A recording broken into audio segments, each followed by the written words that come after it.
Fellas, how are we doing? Happy Sunday.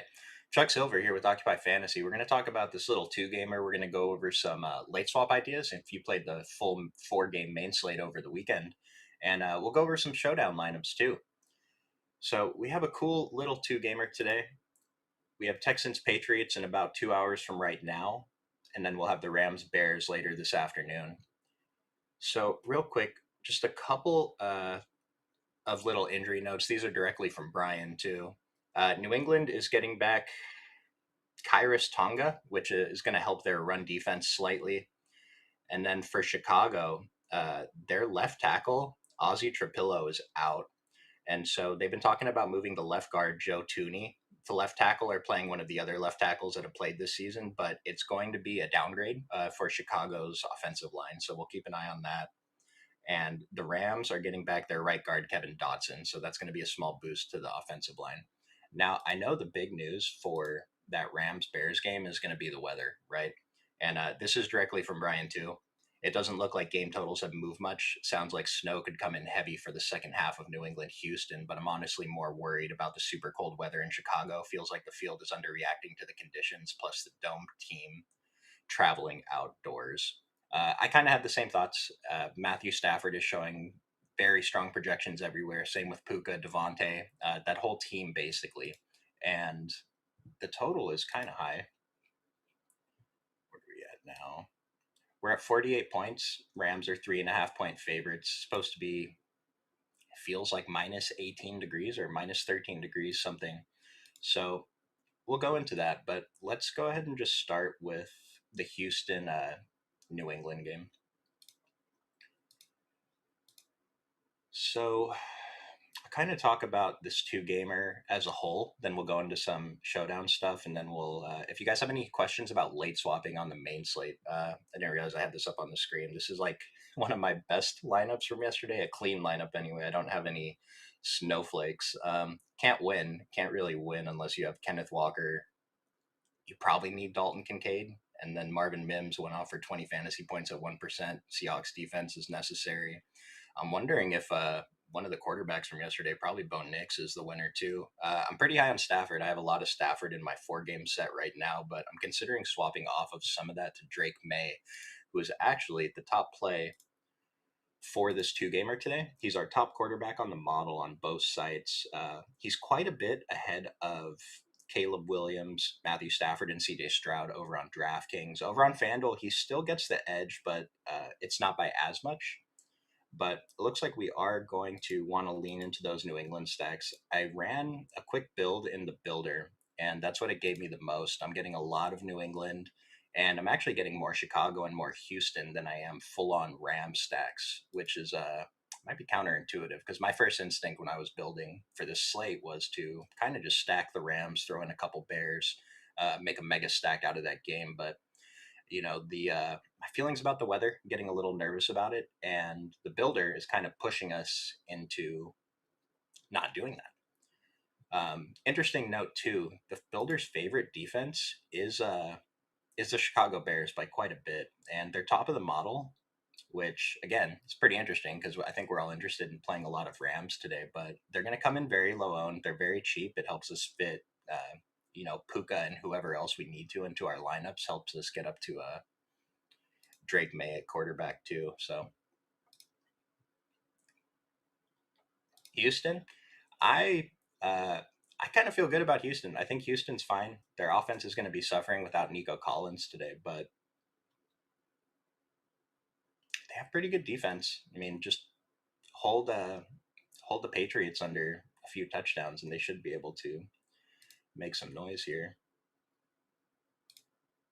Jeremy, can stacking Nakua, Adams, and Parkinson with Stafford be realistic in the two-game classic? Yeah, absolutely. That's one of our favorite ways to stack. I think this is kind of our default over here at Occupy. So let's throw Matthew Stafford, Puka Nakua, Devontae Adams into the dummy. Or did you say Adams too? Yeah, and Parkinson. So, I mean, four Ram stack. We can run it back with one to two, maybe even three Chicago guys, depending how we think it's going to go. But one of the things that we like to do here is mega game stack, where maybe one of these games just the total goes way over, or one of the totals goes way under, there's just not a lot of scoring. And so we'd like to take advantage of that mega stack and just, capture as many fantasy points as we can. And a lot of the field still isn't doing it probably as much as it works out. And so that's why we kind of have an advantage by doing it. It's a form of leverage. And unless you are going into the optimizer and kind of playing with your settings, making sure you get this how we're talking about it, you're going to get some lineups that spit out with mega stacks. But we're interested in building, our whole set with mega stacks today. I think it's pretty good. If you're using the Rams, you don't have to go four. You can go with three of these guys. That's fine. They're kind of expensive. We have enough pieces on the other teams. Run it back with two Chicago Bears, but um, let's run this here with Parkinson. And then I'm just going to go straight to the model and look at who the top Chicago pass catchers are. And I'll tell you that none of them rank well at all. We still have Luther Burden near the top. Let me pull up targets. So I don't know. A couple weeks ago, people were thinking Luther Burden's the wide receiver one here. He was going ahead of O'Dunes and DJ Moore in best ball drafts. Obviously, he disappointed last week, but he still drew 7 targets. Luther Burden, DJ Moore drew 7, Roma Dunes drew 6, and so I think we can still go there. The field isn't chasing it too much. Luther Burden's projected for around 25 and 20% ownership on both sites. DJ Moore and Roma Dunes around 20% on DraftKings, 10% on FanDuel. So maybe that's something that we can find there. But since we are going with probably the chalk stack, let's go ahead and just plug in Luther Burden here, actually, since all their ownerships are pretty similar. We'll get him in the wide receiver spot. And then in terms of running backs, DeAndre Swift is actually. So the order for the running backs on the model today for DraftKings, anyway, is Woody Marks, Kyron Williams, DeAndre Swift, Ramondre Stevenson. We have Ramondre quite a bit ahead of Trevion. I think that our model is finally giving Ramondre the RB1 role. So I will mention the ownership on that. Ramondre is projected for 45% ownership on DraftKings on the 4 gamer, and Trevion at only 16. So I'm sure it's going to be similar on the 2 gamer where Ramondre comes in with a lot more ownership, but that's an idea to get a little bit different too. But we'll plug in Swift here since we were going for that Chicago stack. Another idea is to consider Colston Loveland. You could play 2 tight ends today. That's fine on the 2 gamer. I already mentioned we kind of like the Bears, but since we have this Ram stack, I don't think we want to play the Bears defense. So let's just plug in Texans since they're a little cheaper. Probably not going to be able to do anything there. Yeah. So we're going to have to swap something out here. Probably won't be able to get to Loveland. Throw in Dalton Schultz. Still going with the 2 tight end. Get the tight end from Houston, and Woody Marks, who is the top ranked running back for this 2 gamer. So that's an idea how to build a Ram stack. Maybe you want to swap one player out to get a little more leverage, but like part of the idea with playing this mega stack, 4 Rams and 2 Chicago guys, is we don't have to worry as much about the individual ownership of players in our lineups. We're getting kind of leverage on an ownership, like an overall global level, I guess. Kirk went off last week, so that's the thing. It's like if Nico Collins was in today, I mean, we'd still have interest in playing Christian Kirk. They didn't raise his price enough, but without Nico Collins playing today, Christian Kirk, I mean, let me pull this up. Team targets. So last week, Christian Kirk drew 9 targets. Nico Collins still had 7 targets before he left the game, and if I'm remembering correctly, he left fairly early. So that's still a lot of a lot of attention that has to go around for this offense. I'll mention Jaden Higgins and Xavier Hutchinson both drew 4 targets. I'm pretty interested in both of them as GPP shots. Christian Kirk is ranked very highly on our model as a wide receiver. He's actually number 2 behind Puka Nacua. Remember, our model is price sensitive, so just considering the value price we're getting on Christian Kirk on DraftKings at 4,100, I think that looks pretty good as our default like kind of value play for today. If you want that pivot, I think Jaden Higgins is a really good pivot. He's actually a little bit more expensive at 4,600, but he should be second in line here today in terms of targets anyway. Just looking at snaps played last week, Xavier Hutchinson actually led the team in overall snaps played, followed by Christian Kirk and then Jaden Higgins. So that's something to keep in mind. Xavier Hutchinson is a little bit cheaper than Christian Kirk, and I don't think his ownership was too bad. Yeah, his ownership should come in pretty good on this two gamer. It still might approach 20%, but this is one of the value plays, value pivots, I guess, that we can consider as well.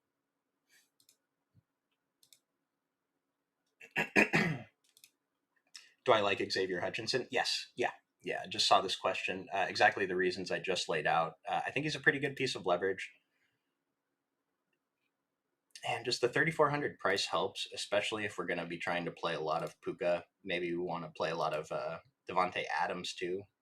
Although, if you're not running that full Ram stack, you could get away with just playing one of them. You don't have to play Puka and Devonte. They are going to rank out as the top wide receivers on the slate by more than a few points, actually. Even Devonte in second, but it kind of opens up the lineup a lot if you throw Hutchinson in there. JB's big on the idea of paying down for Corum. Let's see. So, as you saw when I was trying to build that dummy there, maybe we do have a need for a little bit cheaper of a running back. We were able to fit in Woody Marks at 5,900, but we wouldn't have been able to find the 700 extra to get to Kyren Williams instead. Blake Corum could help with that. It just so. Let me pull up running back rankings for today.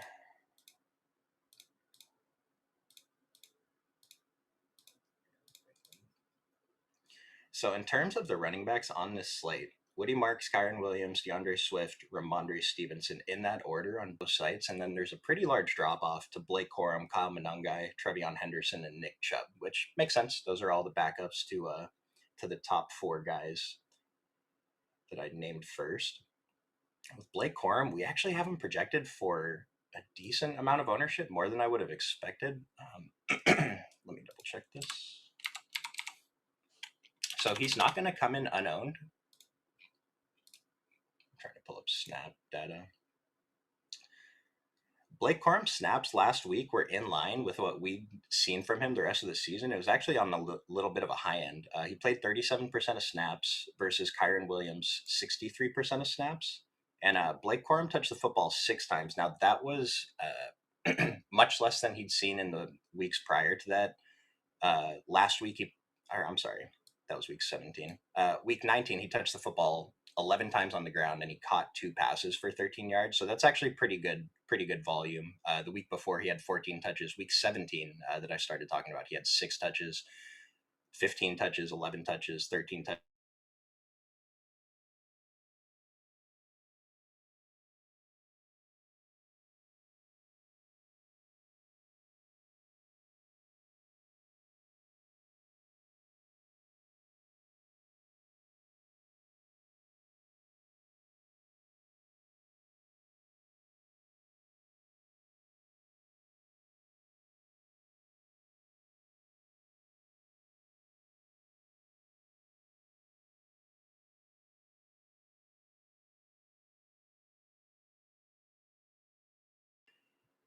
Again, going back to that cold weather thing, if maybe you're a little bearish on playing multiple Rams pass getters, Kyren Williams, he used to usually be good for a touchdown. He hasn't been recently, but maybe he could get towards his 23 touches again today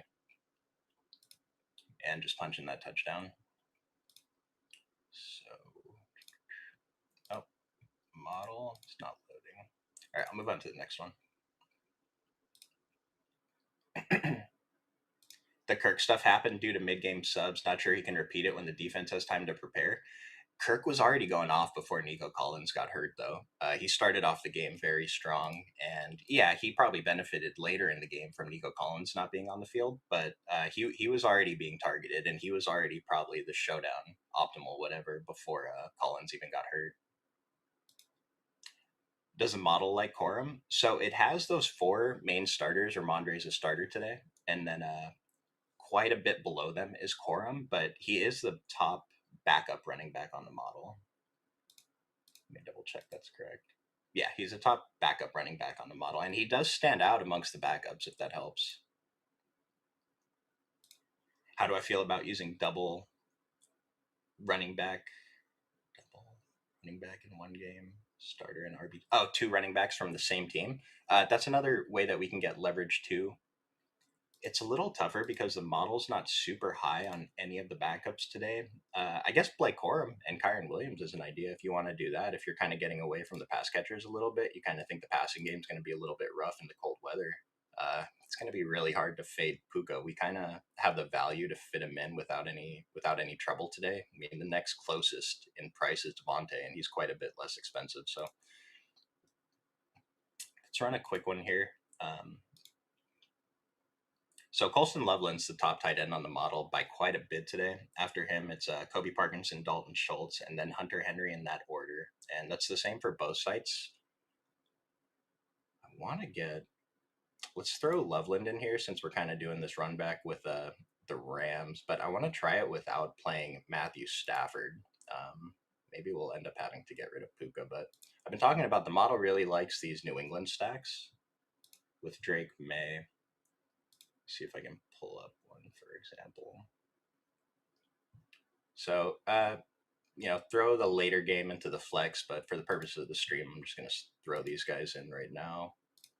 DST. I mean, we could go for that Rams defense here since we only have one Chicago run back in Colston Loveland. We have 5,300 left for a receiver. Could get to O'Dunes, could get to DJ Moore. That would be fine. Even Luther Burden. Jaden Higgins, maybe. I don't know if we go down to Schultz, does that let us get anyone? Just Devontae Adams. So see, it's kind of hard to get away from Puka just because we're going to have the salary to spend. I suppose you could pay up for DeAndre Swift here, and we're still going to have too much salary left over. So just be conscious of that. I don't think we have to get away from Puka at all, though. But playing double running back is fine. I guess you could do it with. It's a little awkward to do it with the Patriots because one of Trevion or Ramondre is probably just not going to get the work that we're hoping they do. But it's possible that Trevion punches in a touchdown while Ramondre handles in most of the other work, and they both kind of put up a good enough score for your lineup. For DraftKings large field GPPs, what sort of min max salary am I looking at?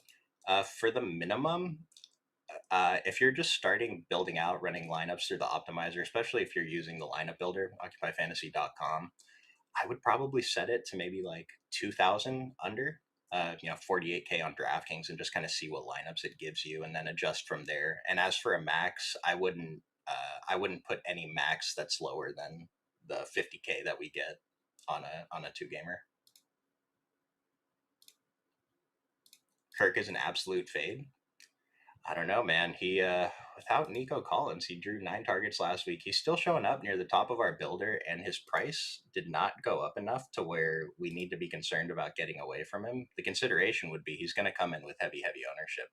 We have a few pivots in the price range, but I will say Kirk is going to be the top option. So start with Kirk, and if you need to pivot off, then pivot off. But I gave you guys a couple of the options: Jaden Higgins,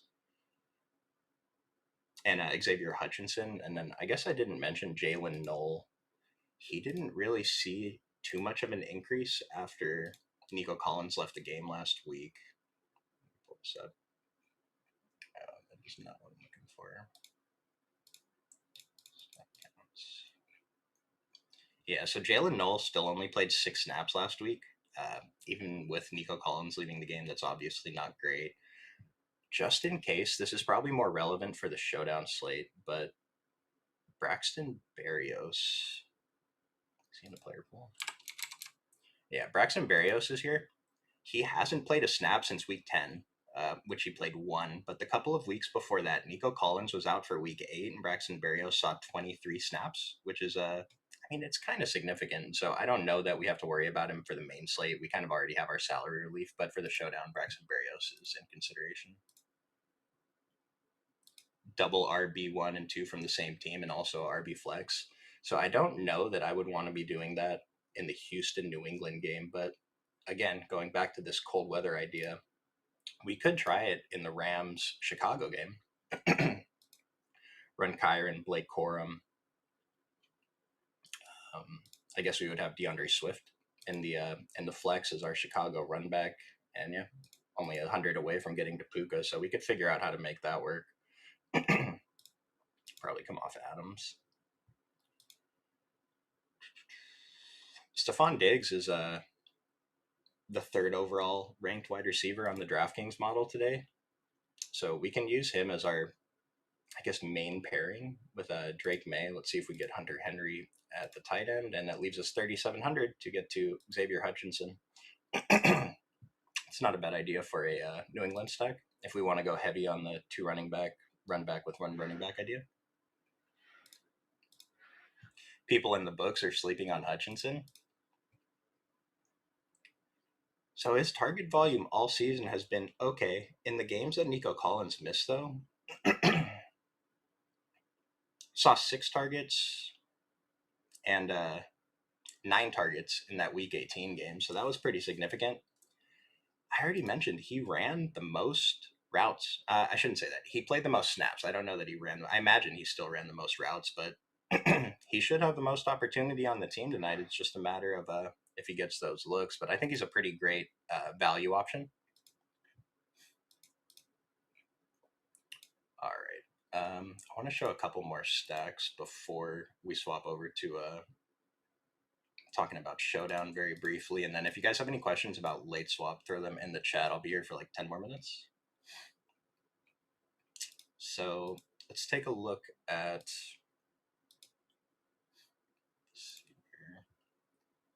So after Drake May, we're actually looking at Caleb Williams ranked ahead of Matt Stafford on the model. So we're a little bit, we're being cautious about this Rams Chicago game, but let's go ahead and stack the Chicago side. We'll throw DeAndre Swift. We'll definitely get Colston Loveland in there, run it back with Puka, and we'll just run it back with the highest ranked receiver on the model, Luther Burden, for the Bears anyway. Woody Marks looks pretty good on the model. Could run it back with Kyron too. I don't know if we'll have the salary for it. For defense, model likes the Bears defense. We have Caleb at quarterback. Maybe we'll only run it with one Rams player. I think we could do Woody Marks and Ramondre Stevenson, and then have 4,600 for Jaden Higgins, Keyshawn Boutte. We could do Keyshawn Boutte, leave 300. Jaden Higgins works too.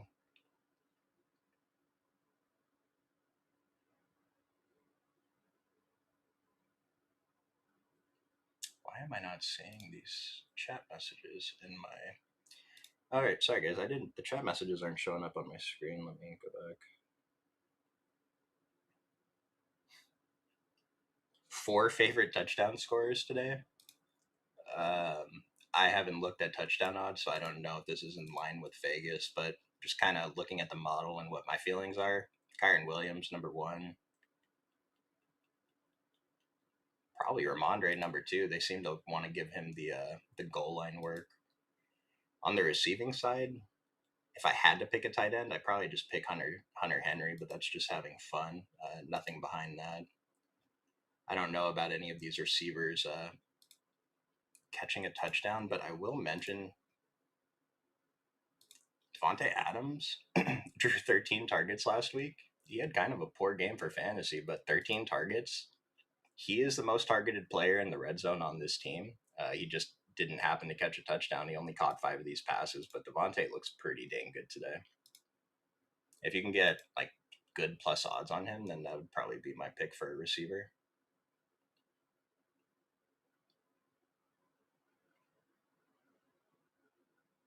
Double tight end is fine. We had this question asked in the Discord today, and I think Brian and Chris both said it's definitely okay on this slate. Loveland and Schultz could absolutely both be optimal, and it's like we have a lot of value receivers, but the tight ends are exactly in that value range too. Schultz, Henry, Parkinson, even. I was considering taking shots on Cole Kmet at 3K if he helps you fill out the lineup. But double tight end is definitely a very valid build today.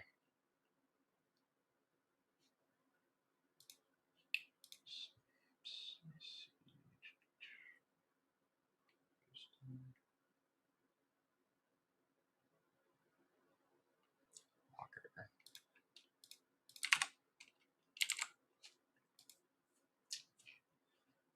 Ja'Day Walker for 3K. Thoughts on him? So we went over a few of the value guys already. I don't think we super need this $3,000 salary. We really don't need that many value guys. There's not a pay up on the slate except for Puka Nakua.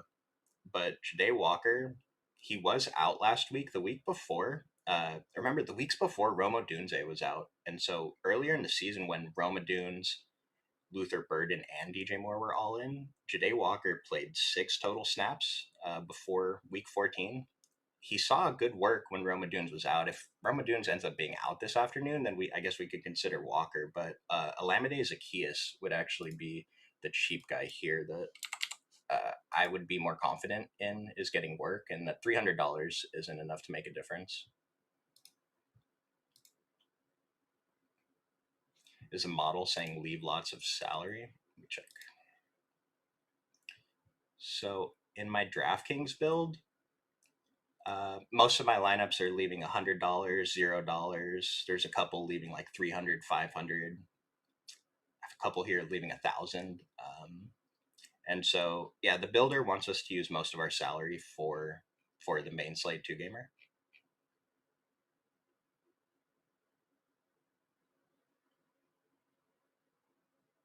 You have Walker and the Seahawks defense in the 25 milli slate. You have everything else for today's games. Yeah, I mean, that's a nice one to start out with. I mentioned at the beginning of the stream, I was really hoping I was going to have a nutted lineup to kind of show on stream, but like Kenneth Walker is for sure necessary. Seahawks defense is probably going to be necessary on the 4 gamer. Um, like, I think Dalton Kincaid, Marvin Mims, and Bo Nix will also be in there, but it's possible they're not. James Cook could get in there because he put up a kind of a good score, but yeah, if you have like a nutted lineup from yesterday, like you have Ken Walker, Seahawks defense, and maybe Dalton Kincaid, I kind of think you can just swap to what you think are the best plays. You don't really have to worry about, chopping with someone or being different to try to get to the top. Just play the chalk. It's already a really difficult combo to get, especially if you had a 1% owned. I guess even in the winner right now. If you had a 1% owned Marvin Mims in there, you really don't need to do anything but just play the best plays, which is like Puka Nakua, Kyron Williams on the model, Woody Marks. At tight end, if you don't have Kincaid, probably just get Loveland in there, maybe take a shot on Schultz. But yeah, if you don't have like Ken Walker or Dalton Kincaid, your lineup's kind of not looking great. If it's in a large field, there's not a lot you can do. You can swap to some lower owned guys, maybe play Devonte Adams instead of Puka and hope he gets that score and Puka kind of fails to push yourself into the cash. If you're playing a smaller field kind of tournament and you're trying to save that min cash again, yeah, just you can still play Puka, but maybe consider playing a couple other lower owned guys, fade one other piece of chalk, and just try to get a little bit different to try to squeak into the cash.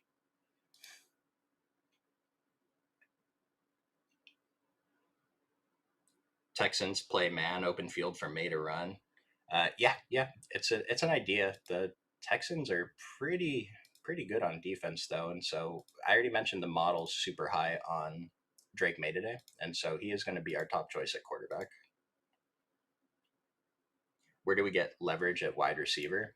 Yeah, it's tough because if we do that, let's see, Loveland and Schultz, we probably have Puka in there. Yeah, I think we can get different with these other 2 receiver spots. I mean, even if you're playing, I don't want to run this Caleb. All right, let's build our nutted lineup. Drake May. Actually, we will play DeAndre Swift in this one.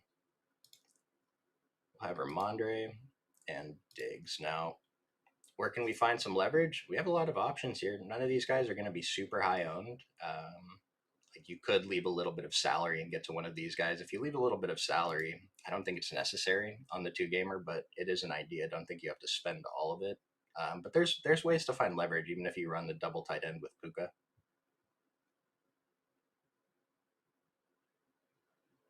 And Kism, let me pull up Kism's. I've seen him mentioned a couple of times. Patriots, Kism. So Kism,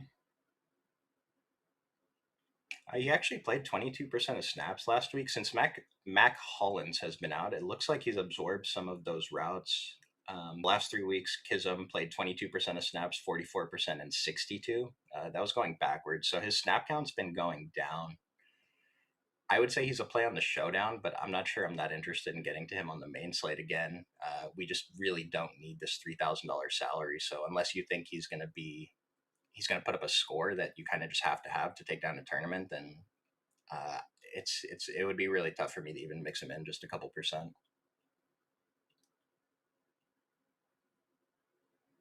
Trent Brown just got ruled out. Let me see. It's just going to be a slight downgrade to the offensive line. I don't think that there's anything like any quantifiable changes that we can make based on that. Um, but if you're hand building, maybe just keep that in mind. If you're using the builder, then I don't think we can really adjust anything for that. Let's see what else I have to get through. We'll talk about the Houston New England showdown real quick. So Woody Marks is going to show up as one of the top plays for the showdown, and he's pretty low captain ownership. Same with Stephon Diggs. Drake May is pulling a lot of captain ownership, but he is one of our top plays over there too. Ramondre again is going to be our preference over Trevion today. Model's finally reading into that workload difference. After them, it's the guys that you would expect: Christian Kirk, Dalton Schultz. Houston defense looks good. Hunter Henry, Jaden Higgins is showing up too. I think we talked about the Houston game last time I was on stream, and CJ Stroud was pretty low on the model. And it's kind of the same thing today. He's a bit lower. And so for the showdown, I want to play him a bunch in the flex, but I'm interested in getting away from him at captain anyway. A little bit awkward because we have a lot of salary to play with there, especially with Nico Collins being out. But I think fading CJ Stroud on DraftKings at captain anyway is probably a solid option. And if you want to play Trevion for that leverage over Ramondre, you can, but the model has a very strong preference for Ramondre today. Kism has shown up as a punt for the showdown. Same with Demario Douglas, guys like Kyle Williams. And the kickers actually rate very low today for the showdown on DraftKings anyway. That's one of the lowest I've seen the kickers for New England and Houston. So keep that in mind. And for the Rams Chicago showdown, obviously Puka Nakua is the top play on the model, followed by Kyren Williams. And then it's actually Colston Loveland is going to come in as the third overall play. His captain ownership is up to about 9% on DraftKings. Doesn't seem too bad. Price is on Showdown, he's priced at 7,600, which is probably a little bit too low. So Colston Loveland's going to be a pretty solid captain option. Puka's going to project for 31% captain ownership, 25% in the MVP on FanDuel. I can't even say it's too high. It actually might be too low. Puka looks really good. If you want to play into that cold weather idea a little bit more, Kyren Williams is only projected for 4% captain ownership, 6% MVP. That 6% MVP is pretty appealing, but he's a little bit more expensive over on FanDuel. Blake Corum showing up very high on the showdown model. He's projected for heavy ownership, but he's only 4,200, so that could be like our default value piece, I guess. I'll say kind of the same thing with Kobe Parkinson. He's pretty cheap on the showdown, and he's actually projected for modest ownership, so that's another way we could find some salary relief there. Cole Kmet, I mentioned him as kind of a punt on the main slate. I'm not sure that we need that salary relief, but he's a better option for the showdown than on the main slate, I would say. Model still hates DJ Moore for some reason. And the two lowest ranked plays that have a real model rating for the showdown anyway, Xavier Smith and Kanata Mumfield. If you really need that salary savings, I don't hate it. Although we might not need it because like Kyle Monunga is 4K, Kobe Parkinson 3,600, and Blake Corum 4,200. That might be enough salary relief, especially if we're kind of going to play for the under in that showdown.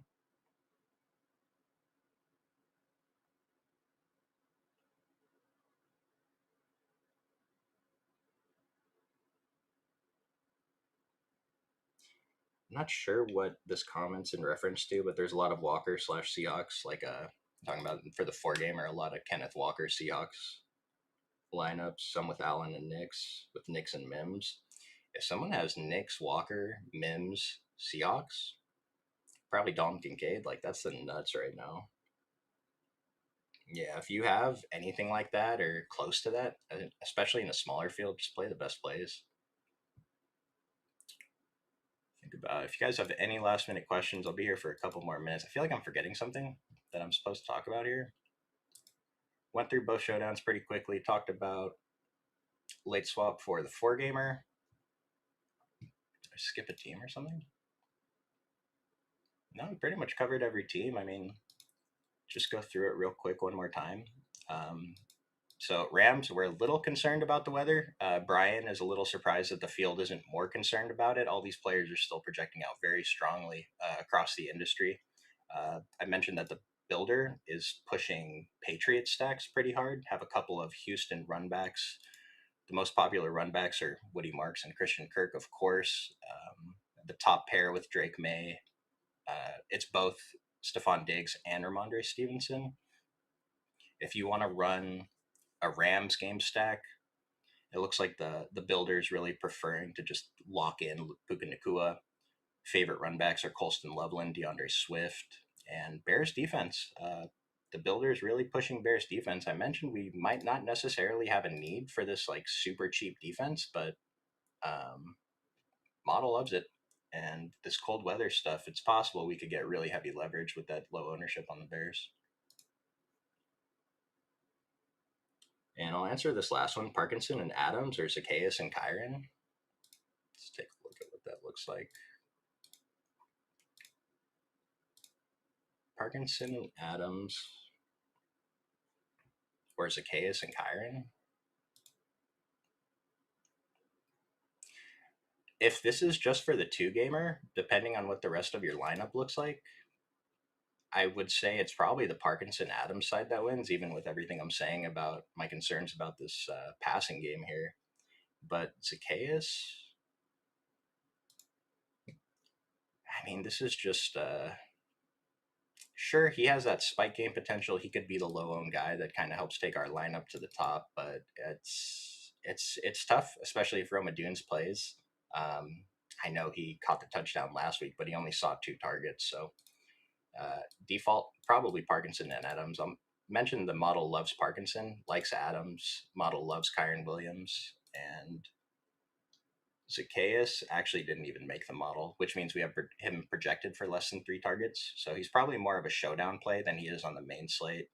Even if he catches a touchdown on the main slate, there's like it's likely not the appropriate risk versus reward. Yeah, for the two gamer, I think Parkinson and Adams is probably going to be the default, but that's the field's default too. Not that that's a bad thing.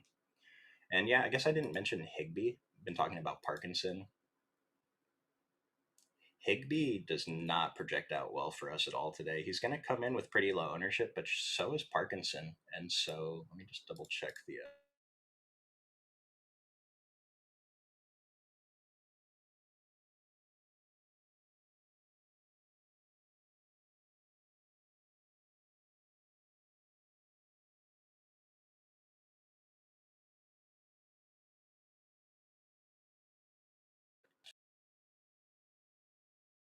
Taking a coffee break. Last week, Kobe Parkinson played 75% of snaps and Tyler Higby played 51. I don't have their routes run information in front of me, but Higby would be like a pivot. Maybe if you need some salad or some ownership relief, I should say, when you're done building your lineup, the rest of it's chalk, and Higby kind of helps make the lineup work. I'd say that's probably okay, but he's projected for just as much ownership as Parkinson, and Parkinson's not that much more expensive. Model has a strong preference for him, so I would probably just lean towards Parkinson. But Higby's an option too. Definitely in a if you're running like a mega Rams Bear stack too, that would be pretty good. With Ferg Bat, it's going to eat into a bit of Higby. Let's see. It's possible, but earlier in the season when they were both healthy, Higby outsnapped him by a pretty decent margin in every game except for one. There was only one game that Ferguson played more snaps than Higby. I'm not sure what the reason was that week, but um, I would not expect Ferguson to come in and take Higby's snaps. Like Higby, for what it's worth, is the tight end one here. Like Parkinson might kind of take over now, but I don't know. I mean, we saw the first week Higby came back 2 weeks ago. He still drew six targets. He was on the field a ton, played 64% of snaps. We'll just have to see how many of those two tight end sets that they run today. And they've been really liking these multiple tight end sets this season. So I wouldn't necessarily expect Ferguson being back to take away from Tyler Higbee at all. Or not much anyway. If it does a little bit, sure. Johar Jordan is out for Houston again, just in case for the showdown. Maybe you want to consider Nick Chubb a little bit, but Woody Marks shows up really strong in the model, so you could probably just play Woody Marks and be okay. Still feel like I'm forgetting something, but if you guys have any more questions, we'll be hanging out in the Discord probably. Hour 15 till game time. Instructions to join Discord are in the description below. If you want to play with the lineup builder and you want to see updates to the model after the stream ends, go ahead and sign up for the site, occupyfantasy.com. We have plans starting at as little as $7 a week for the daily plugs and the Occupy model for all the sports that we offer them for. Golf is starting up, so it's pretty fun.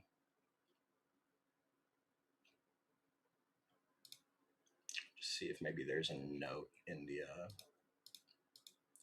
plug that I could leave you guys with.